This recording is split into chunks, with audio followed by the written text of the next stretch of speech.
And we are live. Hey, how's it going, everyone? It is time for another episode of It Came from Webtoon, the show that looks through all the webcomics out there on Webtoon and the Tapas platform, combs through them, and finds the unique diamonds in the rough, the ones that really need, a little bit of exposure. And one thing we like to try to do here is we try to reach out to the creators and bring them on. So we have a very special guest today, Chris. He goes by @Frenemy online.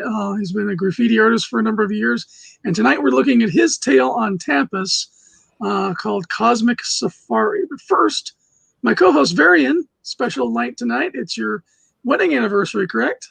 It is. It is. It's Well, happy anniversary. Thank you. Thank you. It's another day.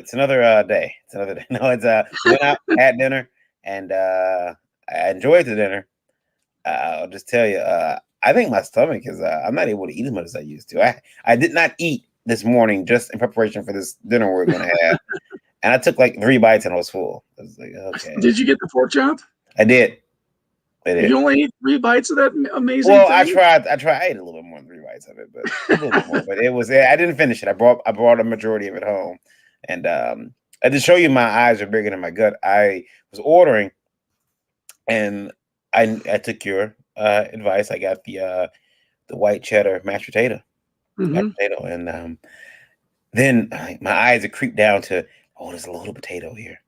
Oh, it's got bacon and cheese, and I ordered that. And only after I ordered, I realized I just ordered 2 different types of potatoes. I wonder the person was like, "What type of fat boy do we got out there who's ordering all this starch?" Yeah, no wonder you couldn't finish your meal. You're all full of starch. Yeah, they probably looking out the window, out the cook window at me like this. Well, anyway, this is we're not covering any cooking comics, so this is not a cooking show. No. But so I'm going to roll the intro, and we're going to be right back with Cosmic Safari and its creators. So stay tuned, Indie Volt Radio listeners.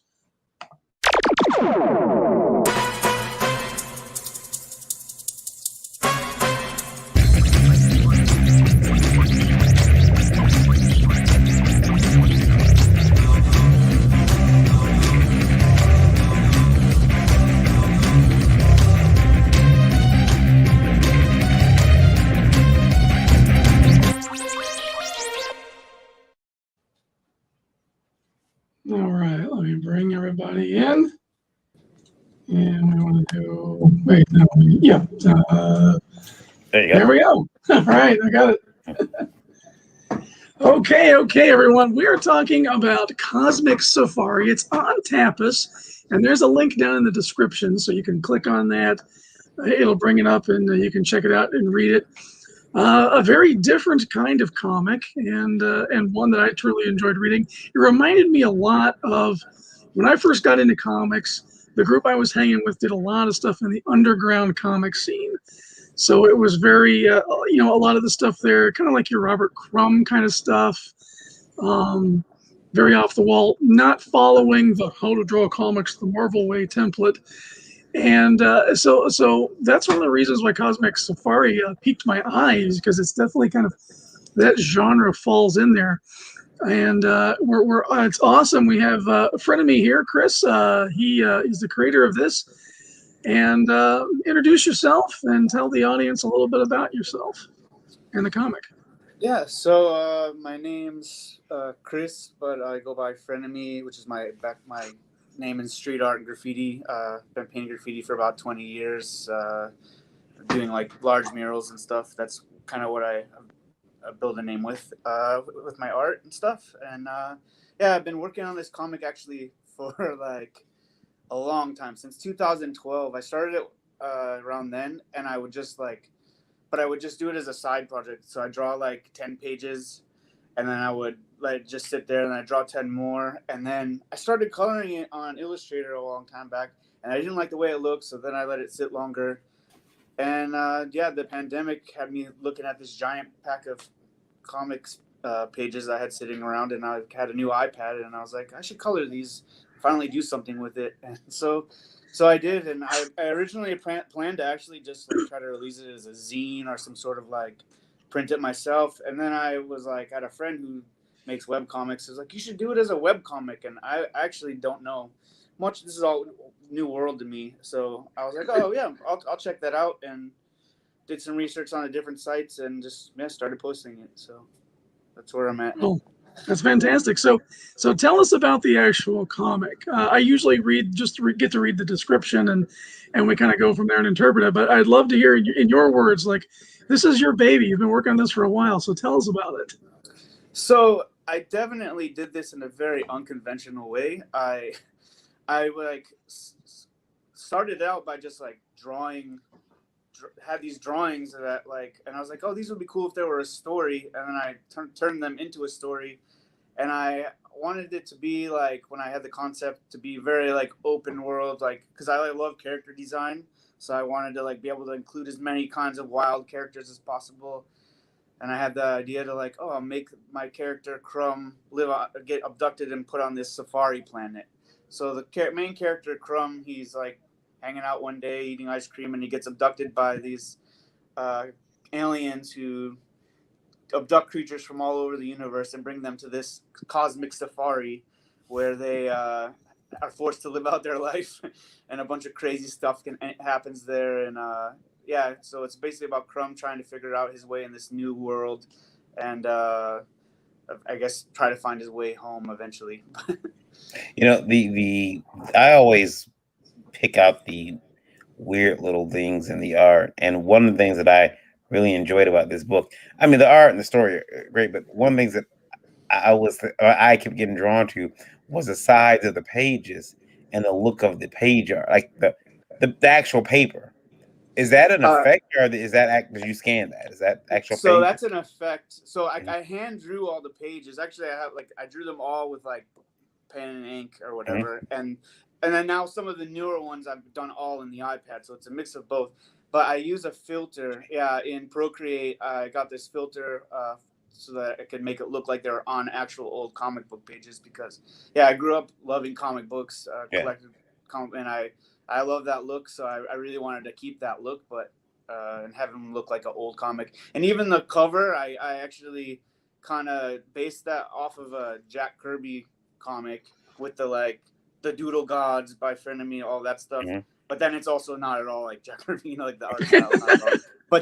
But like I based it off of the old Jack Kirby cover. And then and like what you were talking about earlier, like I loved like Krum comics. I used to love like anything weird, like weird comics. The Max was my favorite comic book as a kid.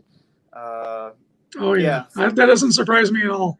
yeah, and I'm also really influenced from cartoons I loved as a kid, like Ren and Stimpy and all those old Nicktoons, like Doug and all that kind of stuff. I love that the different art styles, and so I have a mix of different influences. But I really wanted to have that old comic book look.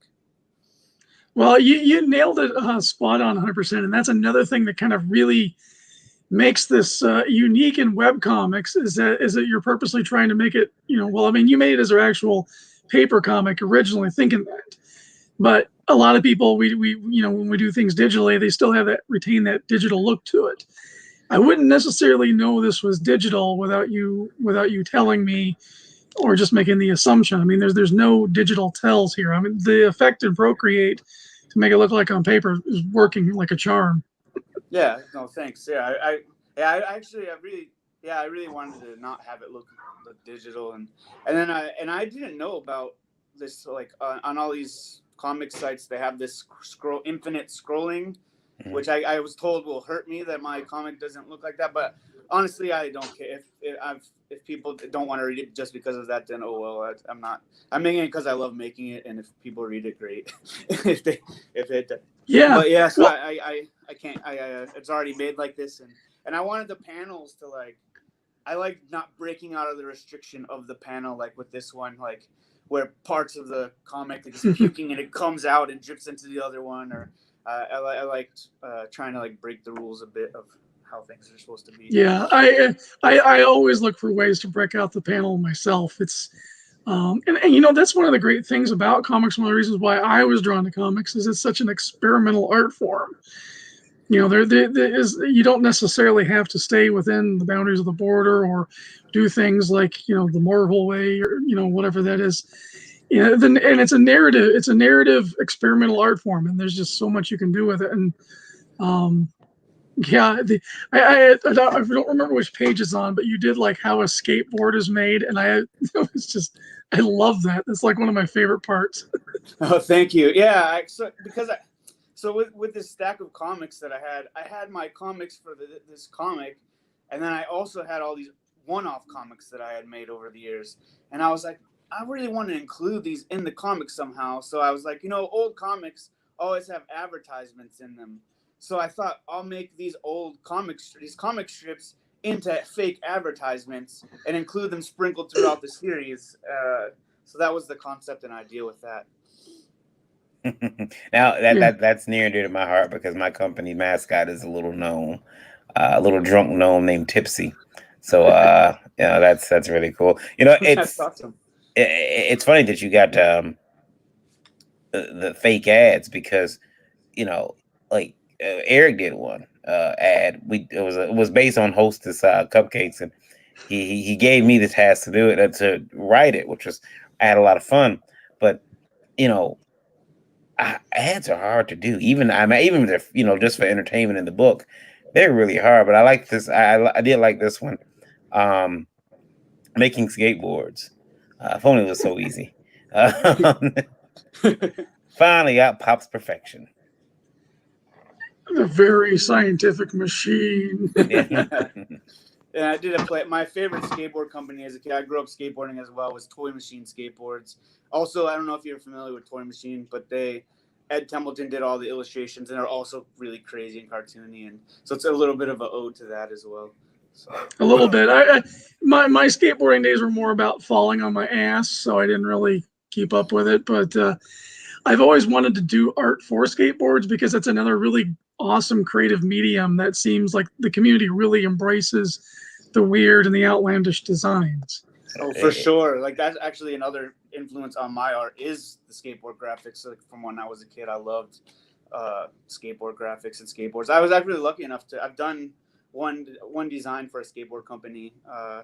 Was pretty cool at the time. I was pretty stoked to be able to have my own skateboard. But it took me one time, or maybe more than once, to fall off my skateboard, and I was like, "Yeah, I think I'll stick to Skate or Die on the NES. It's much safer, and you know, and that's gone over to Tony Hawk, and now that's it. I'm not getting out there to get on a skateboard. Nope, not me. I appreciate watching skateboarders though. Yeah, I mean, I can't do it anymore. I tried to get back into it recently, and my old age is not. My body does not agree. Yeah, you know, I was out for a week. My lower back was all messed up, and I was like, okay, can't do this anymore. So you mentioned your history doing graffiti, and like Eric had said, really, it's evident here in the style of the work. Have you seen any cross promotion between that? Like people who are familiar with your graffiti art found the book? Yeah, so because I've been posting it on my Instagram as well and on Facebook and stuff, and I've had a lot of people who follow me for my graffiti stuff be super into the comic book idea, and they're like, oh, and if I ever print it, that they'd be down to like get a copy and stuff, so, which is cool. And because all my murals and stuff are actually a lot of the same kind of character design. I do big murals that are filled with a lot of characters, and it's the same kind of thing, basically, just in mural form. And I do a lot of painting as well. Actually, I live in Asia. I've been living here for 10 years almost. I'm in Kuala Lumpur now, but I lived in Korea and Vietnam, and I work with an art gallery out here, and I do a lot of the actual painting, gouache and watercolor, with also this crazy character stuff, and so a lot of this stuff has come from that as well. So what brought you to the Asia area? So my wife is an international school teacher, so she teaches basically teaches kids from whose parents work at embassies or for companies here, or locals as well. It's a mix, but yeah. So she's a art teacher, photography and ceramics, And yeah, so we spent 9 years overseas now. It's been pretty Wow. awesome.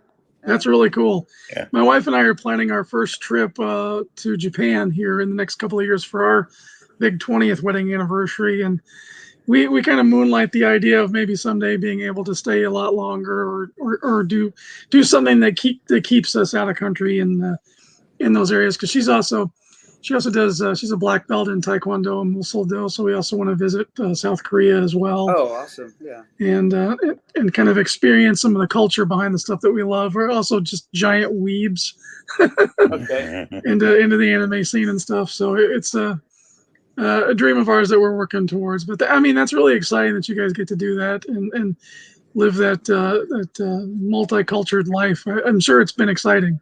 It's been amazing. I feel very fortunate, actually. It's been a very awesome experience. Yeah, so we lived in Seoul for 1 year, actually. In Korea was really cool. And then Vietnam, and then we lived in Vietnam and Ho Chi Minh City, Saigon, for 3 years. Wow. Then we lived in Tel Aviv for 2 years, and now we live here in Kuala Lumpur. So we've been all over. We've been here in Kuala Lumpur for 2.5 years now. So what's it like moving from one country to another? Do you have to like sell most of your stuff? Do they make it easy for you to transition? So we left a lot of stuff in storage back home when we first moved, and then over the years we've collected stuff, and we just ship it in a shipping container to wherever we're going to move to next. And now we've shipped all of our stuff that we had saved back home, and everything is over here, and with no plans to move back. So right. Plan to stay in Malaysia for another few years, and then maybe try to end up in Europe somewhere. So okay, cool. Yeah, but yeah, and it's been pretty awesome.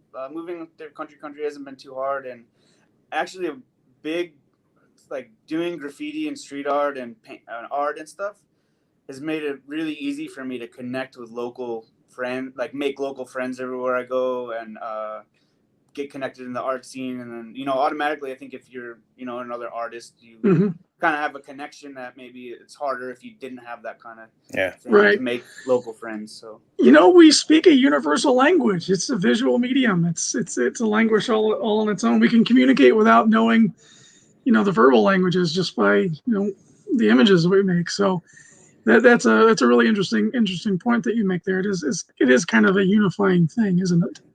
Yeah, that, and we're all crazy and can smell our own. That's true. I know you're a weirdo like me. Yeah. You gotta be a little bit off and a little bit weird to be obsessed with drawing weird stuff all day. Yeah. Oh, absolutely. So what's the size and scope of Cosmic Safari? Because I'm getting the impression from you that this is the tip of the iceberg. Yeah, so I mean, I have about 70 pages finished, and originally I was planning to make it just like a book, open and close, and now this has kind of put the fire under my butt, like posting it. And I mean, I'm pretty new to this, and I have a small readership, and for me, it's not even really about, I don't care. Like, I see a lot on these message boards and stuff, people are like, how do I get more followers? I need to get more follow or whatever. And I'm like, just make something good, and hopefully readers will come.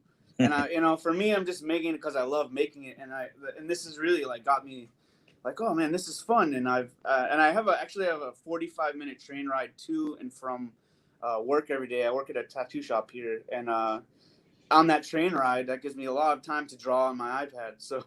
So every day I work on the comic there and back, and it's made me pretty productive. So at the moment, I don't have a end game for it. Maybe I would make like one.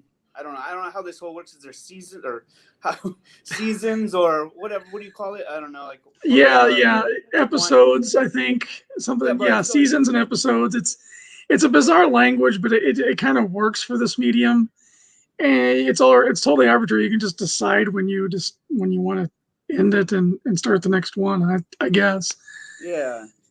So I still feel pretty new to it too, because it's hard to get the eyeballs on it. And you've probably dealt with this too, is like everybody who sees it, they find something they like about it and it's positive, but you need to multiply that by thousands at some point. And it's just like, it frustrates me personally, because I know if it was featured on the front page for like a day, then it would just explode. Because I've had enough people from all different walks of life, different flavors of life, who've connected with the book in some way that I know I've got a hit on my hands. It just frustrates to just like, you got to keep shoveling along and keep pushing that rock up the hill, until it tips over. Yeah, for sure. And also, I noticed on these sites, like, they really push anime, like the manga style. Oh yeah. And I don't think they really. And then also, if you're not infinite scrolling, I guess that also hurts you. I've actually found a lot of success on this other site called Comic Fury as well. Okay. I don't know if you know it. The site is very old looking. It's old school and stuff. But for some, I'm just cross posting to all these sites. Why not? And, but on that site, the readership is still, the amount of readers is still slow, but I get a lot of engagement. People commenting and reading every week. Where on Webtoons, I wish that they would have notifications and stuff, and like have more stuff for creators. And Tapas as well. Like, I get readers and comments more so than on Webtoons. But anyway. Yeah, I found you organically through Tapas. I didn't even know you were on Webtoons as well. So. yeah. I decided just to cross post on all of them and see how it goes. And I guess that's the best thing, because that's definitely how I found you. I don't think I would have found you searching through Webtoon. Because you can only spend so much time. There's so many thousands of comics out there. Yeah. And when you update, you're only like updated for like a day. It says up and your genre, and you have to keep that fresh as many times as possible to get people to notice it. So. Yeah, and for me, luckily, this is like really just a side project that I'm doing, and I'm doing it for fun, and so yes, I would love to get a lot of readers, and hopefully that happens. But at this end of the day, if that doesn't happen, it's okay too. Yeah, I'm just kind of doing it because I love it. You're doing it because you love it, and you got this story burning inside of you to get out, right? yeah. And actually, the story is like, I've kind of just been writing it as I go, very like not how you're supposed to do it. Like people write a script and they have a time, and I like write 10 pages and I'm like, what should happen next? And then I'm like, okay, this could happen, or that sounds fun. And now that I have the ball rolling more, I do have more of it mapped out, but I am a little bit winging it. Now, if you decide to print this, will you just print it yourself, or will you take it to crowdfunding, or how would that work? I was thinking crowdfund it probably, because that seems like it makes the most sense. Like people pay for their copy already, and then that pays for itself. It seems like so. If you ever do, you have to come back on IndieVote Livewire, so you can promote the crowdfunding. Now, I got a question about these characters. Sure. The design for these characters is out of this world, literally. And what was it like designing them? Are they based on people that you know, the attitudes or personalities of them at all? No, I don't know. They're just kind of like I guess it would be reflections of me. Because I don't base them on anyone, and I just write, and whatever comes out. And I've loved character design forever. I'm really, as a kid, I grew up learning to draw from copying like Dr. Seuss books or Where the Wild Things Are, and then comic books. And I love like pushing my imagination as far as I can, like try to create crazy characters. Like that's also, like I said, the basis of the concept of the comic, where I could have this world of like, it's a cosmic safari. So the amount of different kinds of characters is just endless, and different scenarios that I could do. And my art in general, like as always, like doing a lot of these same kind of characters show up in my paintings and my other art. So a lot of it comes from that as well. Very cool. Very cool. I'm excited to see where it goes. Definitely, I'll try to track you down on Webtoon, see if I can get you on there too. And sub for a sub, and we all help each other out that way. But it's a great engaging story. This is probably my second favorite page that's not part of the regular story. This Meet the Inner Demons segue here is just Well, thank you. Yeah, It's just hilarious. did a little take on Meet the Parents. That's like the Meet the Parents font from Yep. the movie. Sloth. Everyone should pop over there and check this out. Now, the thing is, the problem is they're gonna want more, and man, you're gonna be drawing. You might need to call off of work for a few days.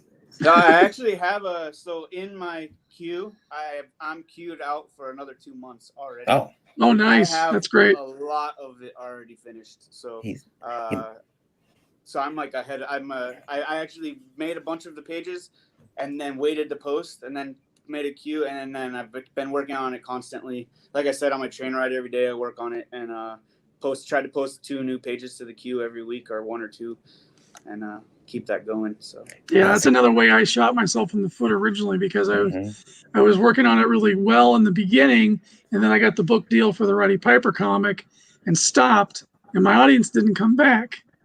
I've had to work hard to like bring people back in, and I'm still not getting the engagement that I used to over there on Webtoon. That's why I started to put it on Tapas.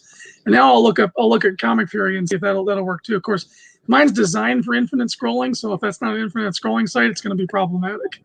Yeah, and the Comic Fury site is a lot of more is more weirder is more like indie weird comics.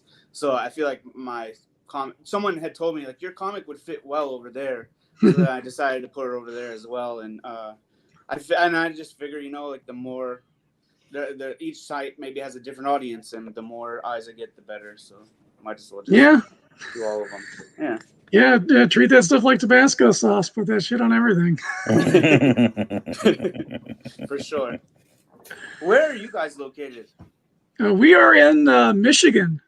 Oh, okay. I was born in Saginaw, actually. Oh, wow. Small world. Yeah. Yeah. Yeah, I'm in Grosse Pointe. He's in Sterling Heights. So. Okay. Yeah, it's all Michigan show today. Then now you're way out the country. We went all the way to Malaysia. I only lived in Michigan until I was 2, and then I moved to New York, upstate New York, and then Texas. Okay. So I lived in Texas before I left, in Austin, Texas. But, okay. Yeah. You've been used to moving your whole life then. Yeah.